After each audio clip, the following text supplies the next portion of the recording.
Excellences, Madame la Ministre près le Président de la République, Monsieur le Secrétaire général académique, représentant le recteur de l'Université de Guinée, distingués invités, nous, le cercle Sophie Liao Kanza, entendu les femmes professeurs exerçant à la République démocratique du Congo, sommes honorés de votre présence en ces lieux. Professeur Anna Marina, c'est pour nous l'occasion de vous présenter nos vives félicitations pour le choix que le président de la République a encore porté sur votre modeste personne pour l'accompagner dans ces lourdes tâches. Ce sont des félicitations qui viennent de l'Université de Kinshasa, votre maison mère. Madame la Présidente, applaudissements.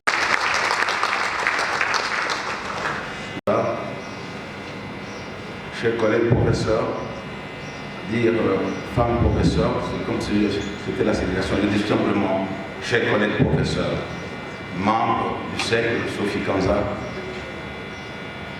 distingués invités à votre qualité.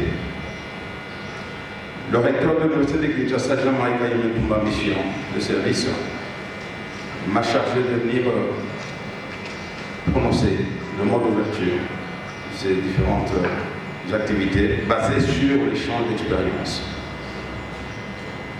Et moi, quand j'ai reçu l'invitation, en disant, je me dis leadership féminin, et là, je me suis dit, c'est de la formation à la transformation. Et je voulais bien taquiner la présidente, mais comme c'est officiel, je ne peux pas le dire, je me disais, leadership féminin contre leadership masculin. Mais ça, c'était juste pour te dire. Mais c'est une occasion propice quand la sommité scientifique, qu'elle soit féminine, puisse se mettre à partager des expériences. Et ceci, nous sommes très rassurés. Ça ne va pas rester seulement au niveau de la sommité intellectuelle. Ces expériences pourront profiter aussi à un moment. Il est très, excusez-moi les termes, qui sont dans nos villages. Je sais qu'avec les 5 clés pour renforcer le leadership féminin, nous sommes très assurés que la République va compter, compte d'ailleurs sur vous. Ainsi donc, au nom de M. le recteur de l'Université de Kinshasa, Jean-Marie Kayemetoumba, je déclare les activités ouvertes que je vous remercie.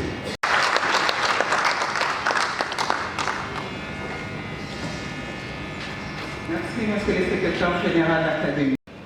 Madame la Ministre, près le Président de la République, Monsieur le recteur de l'UNIKIN, représenté par Monsieur le Secrétaire général académique, Mesdames les professeurs, membres du cercle Sophie Kanza et chers collègues, Mesdames les chefs de travaux, Mesdames les directeurs chefs de service, les assistantes et membres du corps administratif de l'administration centrale de l'UNIKIN, camarades étudiantes et étudiants, distingués invités, mesdames et messieurs, en vos titres et qualités respectifs. Le cercle Sophie Kanza a choisi de clôturer le mois de la célébration des droits de la femme par une série de sensibilisations de la jeune femme et de la jeune fille à travers nos établissements d'enseignement supérieur et universitaire. Le coup d'envoi de cette série d'activités a démarré à l'ISAM le 27 mars 2023 et a connu la participation très remarquée de son Excellence Monsieur le ministre de l'Enseignement supérieur et universitaire, représentant personnel du Président de la République, chef de l'État, qui est considéré à ce jour comme le champion de la masculinité positive. Ceci est un signal fort pour la femme enseignante qui a cru un moment être oubliée dans les actions de notre tutelle. En effet, notre tutelle nous a montré comment son attention était tournée vers la formation doctorale des jeunes filles et jeunes femmes, surtout dans le domaine des sciences, technologies, ingénierie et mathématiques. Nous avons donc son soutien et il nous faut mobiliser davantage pour nos jeunes étudiants et nos assistants puisse opter pour ces filières-là. Madame la ministre, auprès le président, distingués invités, il existe un plafond de verre subi par les femmes, notamment en termes d'accès à la fonction de professeur des universités, ce qui fait que le nombre de femmes professeurs à ce jour demeure en dessous de 10%. La notion de plafond de verre fait référence au fait que les femmes accèdent moins que les hommes à des postes à forte responsabilité, non pas du fait de leurs compétences, mais uniquement de leur genre. Ceci doit disparaître et nous sommes appelés tous à nous mobiliser contre cet état de choses. Ces barrières invisibles artificielles, créées par des préjugés comportementaux et organisationnels qui empêchent les femmes d'accéder aux plus hautes responsabilités, ont fait l'objet des partages d'expériences que nous avons suivis à l'ISAM et que nous suivrons aujourd'hui. Non pas pour décourager, mais par contre, pour rappeler à devenir plus fortes au vu d'exceller et de faire exceller les autres, à savoir les chefs de travaux, les assistantes qui ont déjà entamé la carrière enseignante et sensibiliser les étudiantes qui ne l'ont pas encore. Le mariage, la maternité et la conciliation entre vie professionnelle et vie privée sont toujours exprimés comme des difficultés. Il est temps que cela soit vu comme une source d'épanouissement de la jeune fille et de la jeune femme. Et vous le verrez tout à l'heure à travers les différents témoignages des femmes professeurs. Madame la ministre, auprès du président, distingués invités, la présence des femmes professeurs permet de fournir des modèles de référence positifs au nombre croissant d'étudiantes qui entrent à l'université et qui sont sur le point de commencer une carrière. Un programme volontariste d'incitation professionnelle reste encore à mettre en œuvre en vue d'attirer un plus grand nombre à embrasser la carrière enseignante. Les partages d'expérience de ce jour doivent nous servir de socle pour la suite de nos activités qui se focaliseront sur la mise en place d'un système de mentorat par la création des bureaux de la jeune fille, de la jeune femme, appelés Maison de la jeune fille et de la jeune femme, comme lieu d'écoute, de guidance et de mentorat, et ce, pour un accompagnement efficace. Nous comptons donc sur l'aide et l'accompagnement de l'autorité de tutelle, mais aussi de nos collègues qui sont ministres, près le président et directeurs de cabinet chef de l'État, pour l'installation de ces bureaux au sein des différentes institutions universitaires et des établissements d'enseignement supérieur. D'ores et déjà, le 7 Sophie Pape Kanza fera part à son Excellence de son désir de l'inviter à inaugurer le premier bureau à l'UNIKIN dans une trentaine de jours. Avant de terminer, je voudrais présenter à Excellence Madame la ministre et le Président et à Monsieur le recteur qui représente le recteur, les femmes professeurs qui sont aujourd'hui dans la salle. Nous allons commencer par Madame le professeur Marie-Claire Yandou, qui est le secrétaire général. Par la professeure Florence Mille, qui est la directrice générale de l'ISAM, qui est de la faculté de psychologie de l'UNIKIN. Je crois que c'est la même faculté que Monsieur le secrétaire général académique. Par Madame le professeur Betty Nyangidoula, qui est de la faculté de médecine. La professeure Marie Silva de la faculté de pharmacie.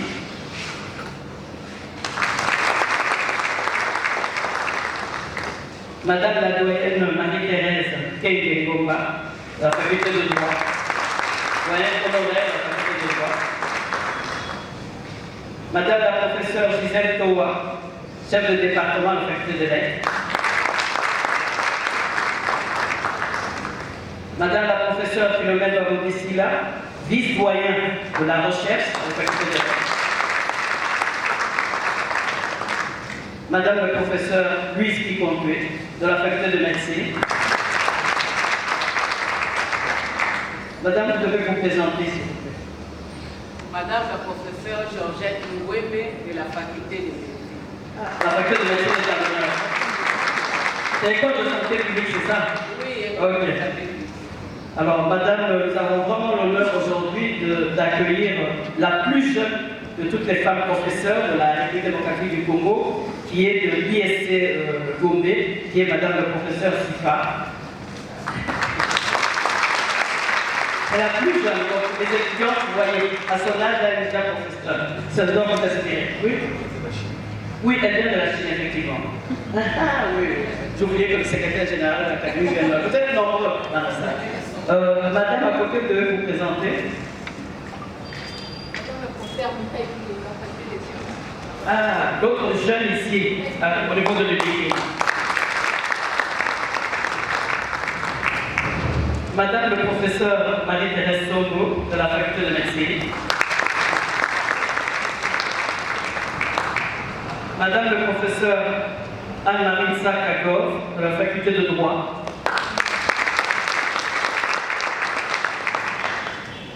Révérende sœur Rebecca Wano, la rectrice de l'université de Tchoumbé. Ah, Madame le professeur Lina Pirivumbi de la faculté de médecine. École de santé publique. J'ai présenté tout le monde.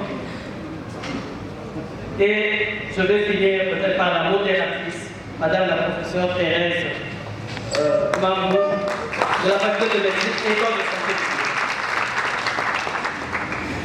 Donc, je vais terminer en adressant en mon nom, mais au nom de toutes les femmes professeurs, nos vifs remerciements à son Excellence, Monsieur le ministre de l'Enseignement supérieur, pour sa bienveillante décision prise le 27 mars au niveau de l'ISAM, d'accorder aux femmes professeurs le bénéfice de la discrimination positive dans l'affectation des véhicules en débutant dès à présent par les femmes professeurs ordinaires de toute la République.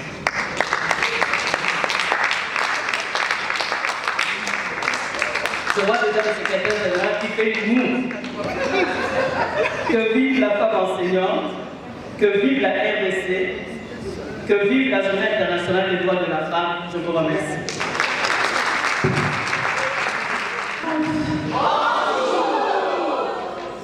Professeur Toa, ça va? C'est notre mois.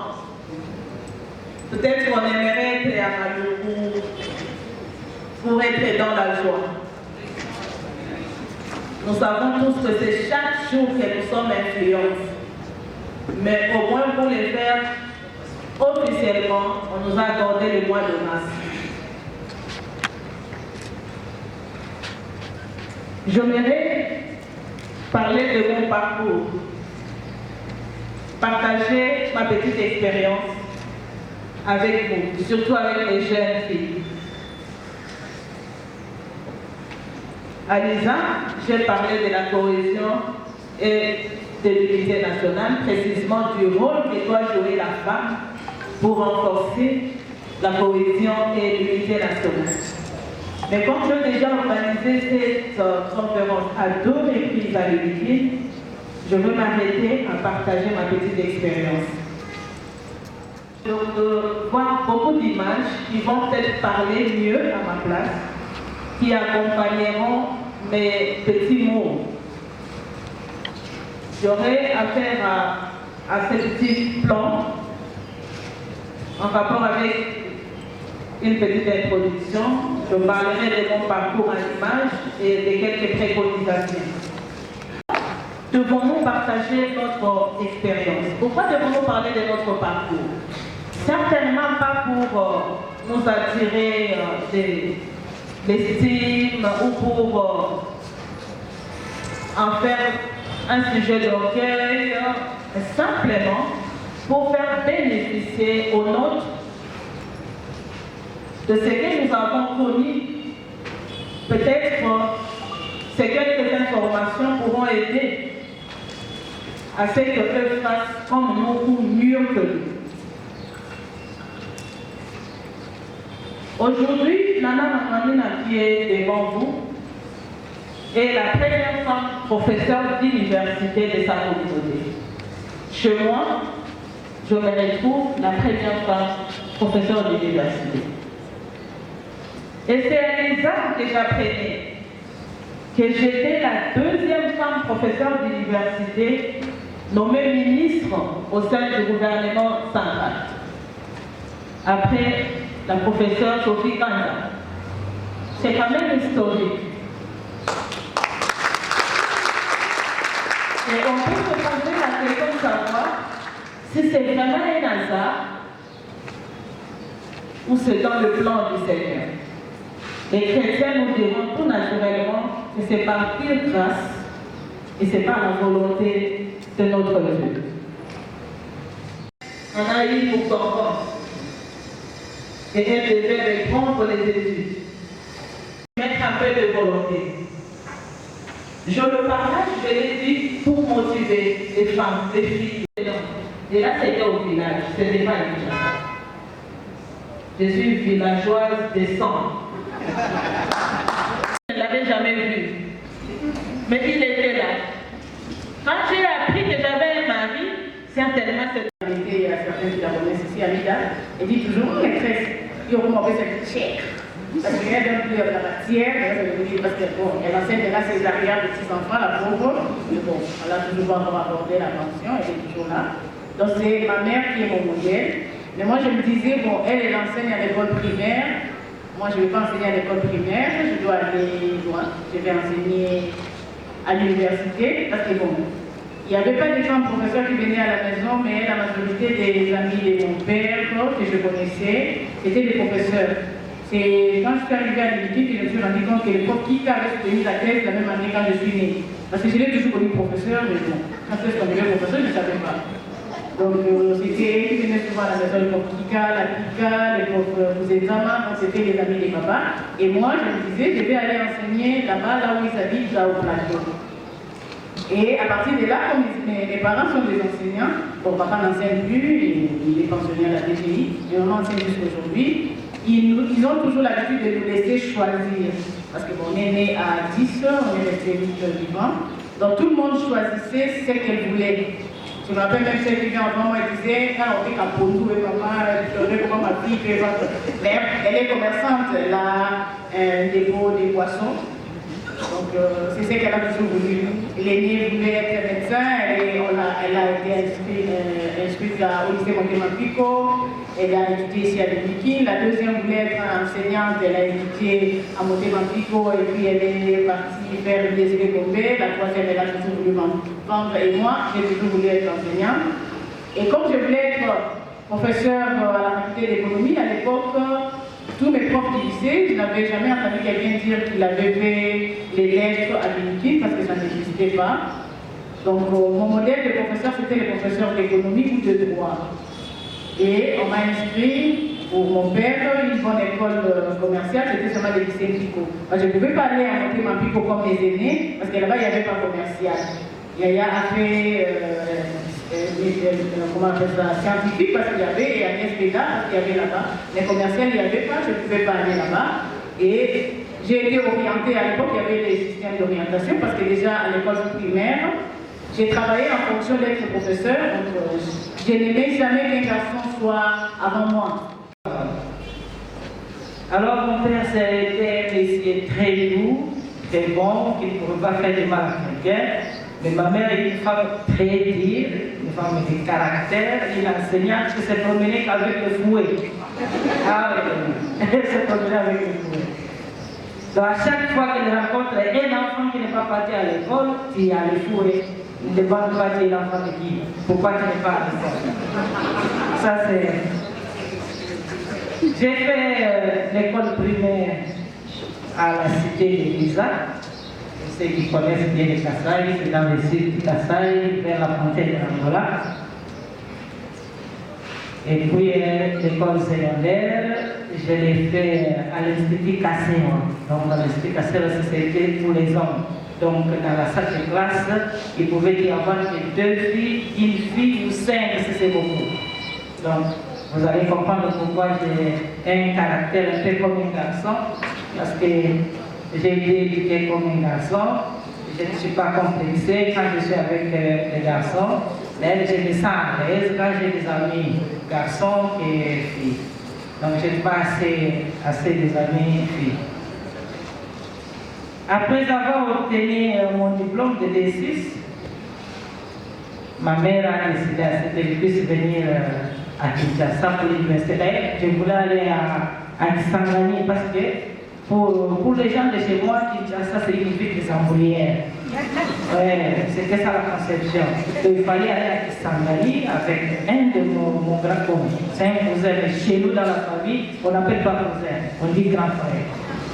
Il devait aller étudier à Kisangani. Mais après, il a dit non, non, non. Comme ton frère est déjà à Kinshasa, je préfère que tu ailles à Kinshasa. Alors, à l'état enfant, j'aimais beaucoup suivre les informations de la radio avec mon père. Alors, il y avait une journaliste qui s'appelait Anne-Marie Capomacho.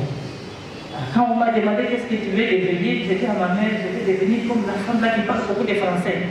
Il dit, c'est quelle femme? J'ai dit, la journaliste là. Il dit, ah, Anne-Marie Capomacho, j'ai dit oui. Et d'ailleurs, elle porte mon nom, donc je vais devenir moi aussi journaliste. Alors, en venant, je venais pour aller étudier à l'INA pour devenir journaliste. À l'ISTI plutôt, à l'université d'Isti.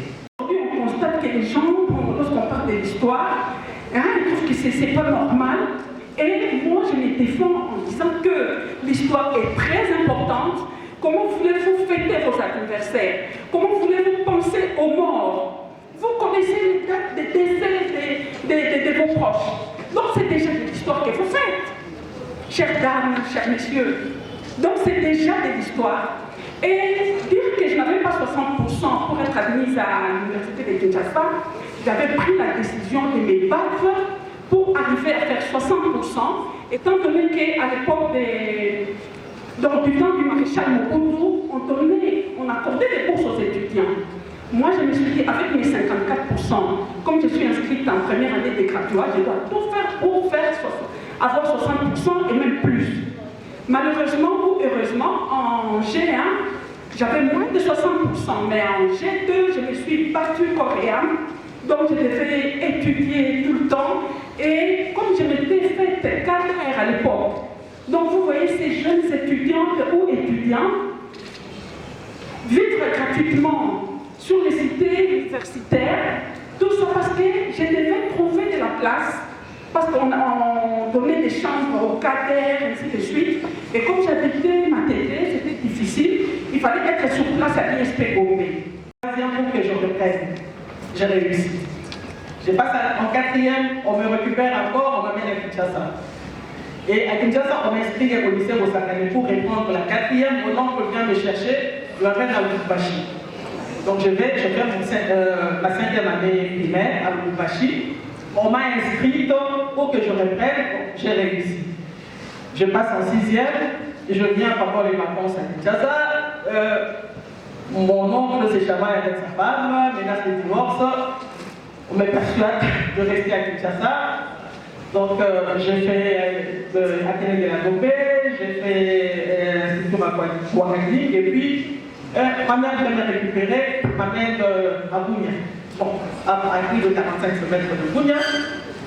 Bon, mais durant ce parcours, chaque fois qu'on disait que je pouvais reprendre, je réussissais.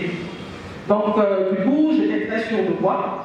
Et même quand je suis allée à l'intérieur du pays, on savait que toutes les filles qui venaient de Kinshasa n'étaient pas intelligentes. Mais quand j'arrive, là, je brille. Et je gagne quand même la sympathie des 2 amis à l'école. Et je devais passer en 3e, là où j'étais, il n'y avait pas de section scientifique. Je voulais faire la section scientifique. Est née d'une famille de 4 garçons, donc on est à 5, une fille et 4 garçons. J'ai fait mon école primaire à Boujoumaï, alors mon je ne suis pas chinois, à l'école du bas. Après avoir fini l'école du bas, j'étais allée pour la première année CO à l'école Mouguema, mais après ça, mon père a été muté pour quitter Moujoumane pour ça. Les humanités dans les maths, option maths.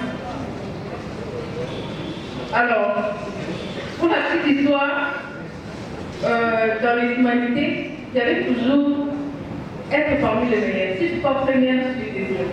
Alors, il y avait un de mes collègues, un garçon, qui me posait une question, mais pourquoi la Bible? On a pas refusé. Mais j'ai dit pourquoi? Au contraire, je suis dans une famille modeste. Dans notre famille, il n'y a pas de filles, il n'y a pas de garçons. La mère fait travailler de la même façon. Alors, je suis venue mon mère une visite. Je suis dit, je fais mes travaux, mais avant d'aller dormir, on peut rester posé, faire tout ce que vous voulez, mais avant d'aller dormir, à 22h, je me mets devant la table, je dois réviser les cours. Alors, pour dire que toi là, tu ne peux pas le foufou, c'était faux. Au contraire, je préparais bien le foufou parce que j'avais des garçons derrière moi. Si maman n'est pas là, je dois prendre soin de mon frère. Mouindo, dans sa tradition, c'est celui qui naît, le garçon qui vient naître après 4 filles. Donc vous avez un allié de taille. Et quand je vois les sœurs du ministre venir au cabinet, c'est très rare qu'il leur refuse quelque chose. Ça, c'est entre nous. Donc c'est vraiment un homme qui est attaché à la femme.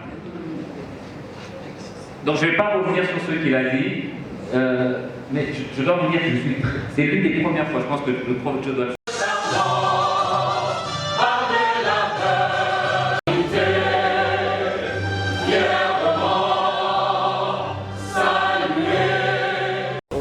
Exposé aux présentations. Oui, c'était un partage du parcours de chacune des professeurs de notre pays.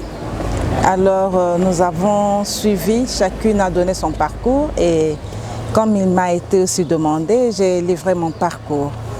Un parcours pas toujours facile, hein, et il y a eu des embûches, mais la détermination, la volonté et surtout le travail ont fait que je puisse parvenir à ce que je suis aujourd'hui. C'était un atelier qui vise plus à susciter des vocations d'enseignantes parmi nos étudiantes et à encourager celles qui sont déjà assez avancées, les assistantes et les chefs de travaux, pour qu'elles sachent qu'il y aura des difficultés, mais que ça ne soit pas des occasions d'arrêter, mais qu'elles puissent transformer ces difficultés en opportunités, que ça soit vraiment une forme de résilience pour atteindre le but. Voilà ce que je peux vous dire vraiment en grosso modo par rapport à cette activité à laquelle nous venons d'assister. Je suis Amida Ilanga, coordonnatrice nationale de l'ONG Femmes engagées pour le développement durable, assistante à la faculté de droit, chercheure et apprenante à l'école de criminologie. Vraiment, c'était émouvant. Il y a eu des femmes professeurs qui ont donné leur parcours très riche et très émouvant et très clair. Dans tout ça, ce que nous avons retenu, c'est que l'impossible n'est pas femme. Parce que l'histoire de femmes qui ont parlé tout au long de cette conférence nous ont démontré clairement et a appuyé même notre thèse, le développement c'est la femme. Parce que la femme, quand elle veut quelque chose, elle le fait avec son cœur, avec toute son énergie, peu importe des difficultés. Des difficultés surtout par rapport au genre. Il y a même des hommes qui ne facilitent pas trop la tâche aux femmes d'émerger ou d'aller trop loin. Mais au moins, ces femmes professeurs ont montré que la femme est capable de percer, d'aller plus loin, peu importe les obstacles. Les femmes ont transformé les obstacles en opportunités. Bon, ce que j'ai retenu en sortant de cette conférence, c'est que les femmes professeurs ont besoin d'une relève. C'est pour ça que le cercle Sophie 15 dont je fais partie, qui réunit toutes les femmes professeurs du Congo, a décidé en fait d'impacter la jeunesse, de montrer à la jeunesse que le parcours d'une femme professeure dès son bas âge jusqu'à arriver à devenir professeur, c'est un parcours qui est tout à fait naturel, qui est crevé de beaucoup d'embûches, mais les difficultés qui sont là, nos jeunes filles que nous voulons, qu'elles puissent aussi entrer dans la science, qu'elles puissent aussi devenir des professeurs demain, qu'elles puissent se rendre compte que c'est un chemin qui n'est pas impossible. Et c'est comme ça qu'on a fait tous nos témoignages, pour qu'elles se rendent compte de ce que la femme doit donner, de ce que la femme doit faire pour un jour parvenir à son rêve. Donc elles doivent vraiment avoir une vision, elles doivent vraiment nous écouter, s'inspirer de ce que nous sommes et qu'elles deviennent aussi un jour des femmes professeurs. Femmes professeurs, pourquoi? Parce que lorsqu'on est à ce niveau-là, on est vraiment les personnes qu'il faut pour impacter la nation. Bon, nous sommes ici à l'UNIKIN pour clôturer le mois de la femme. Nous avons commencé ces activités à l'ISAM.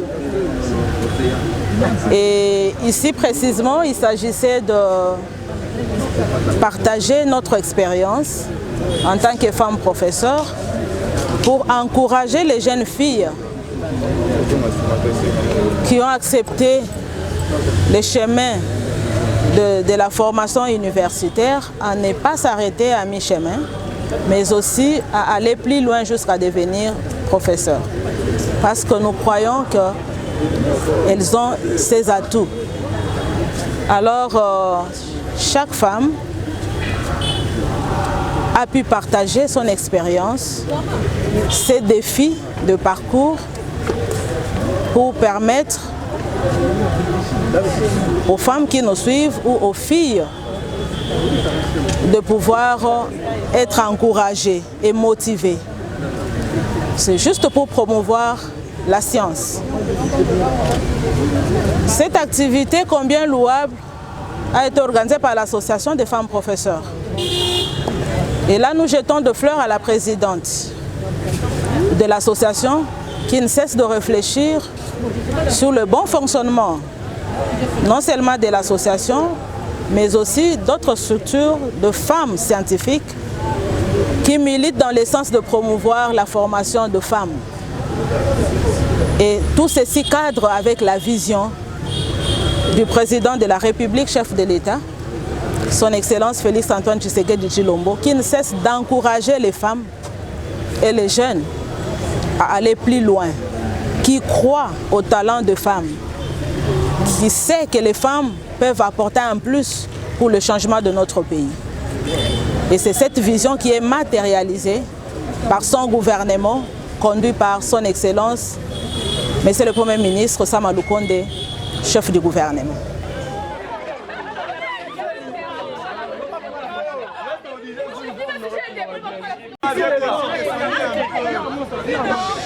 Comment dérangez plus. C'est bon? Elle les doit.